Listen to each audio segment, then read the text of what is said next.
Gujarat state parents and students એસોસિએશનના સભ્યો હાલમાં લેવાયેલી નીટ યુજી પરીક્ષામાં મોટા પાયે ગેરરીતિ થઈ હોવાના આક્ષેપ સાથે સચિવાલય પહોંચ્યા હતા। Gujarat state parents and students એસોસિએશને પૈસા ફેંકો અને રેન્ક મેળવો એવું ચાલી રહ્યું હોવાનો આક્ષેપ કર્યો। સાથે 10 લાખથી લઈને 1 કરોડમાં પેપર સેટ કર્યા હોવાનો પણ વાલી મંડળ દ્વારા આક્ષેપ કરવામાં આવ્યો। એ સિવાય વાલી મંડળે આ મલ્ટી સ્ટેટ કૌભાંડ હોવાનો પણ આરોપ લગાવ્યો। ત્યારે આશરે 6000 કરોડનું કૌભાંડ હોવાનું પણ કહેવાયું છે।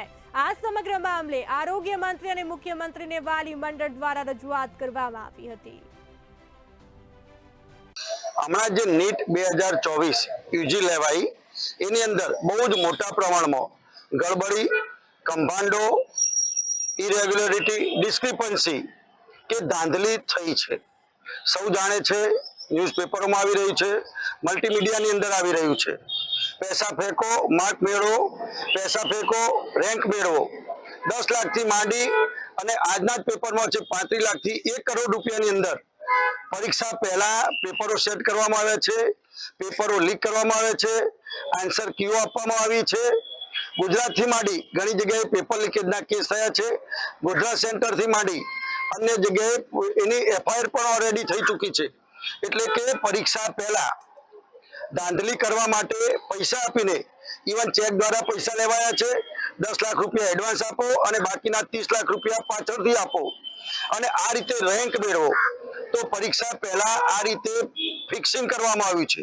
બહુ મોટા પાયે મધ્યપ્રદેશના વ્યાપક કૌભાંડ કરતા પણ મોટું, કારણ કે એ એક રાજ્ય પૂરતું મર્યાદિત હતું, પરંતુ આ તો મલ્ટી સ્ટેટ છે। ભારતના ઘણા બધા રાજ્યોની અંદર આ રીતે પ્લાનપૂર્વક, આયોજનપૂર્વક સરકાર ક્યાંક ચૂંટણીમાં વ્યસ્ત હતી એ દરમિયાન અધિકારીઓ દ્વારા અથવા મોટા રાજકીય માથા દ્વારા કૌભાંડ આચરવામાં આવ્યું છે। લગભગ રેન્ક 1.5 લાખ ઊંચો ગયો છે। 1.5 લાખ ઊંચો ગયો છે એટલે કે એક સીટના ઓન એન એવરેજ જે 10 લાખથી માંડી 35 લાખ અને 1 કરોડ સુધીનું ફિક્સિંગ થયું છે। આપણે 40 લાખ રૂપિયા પકડતા 6000 કરોડનું કૌભાંડ છે।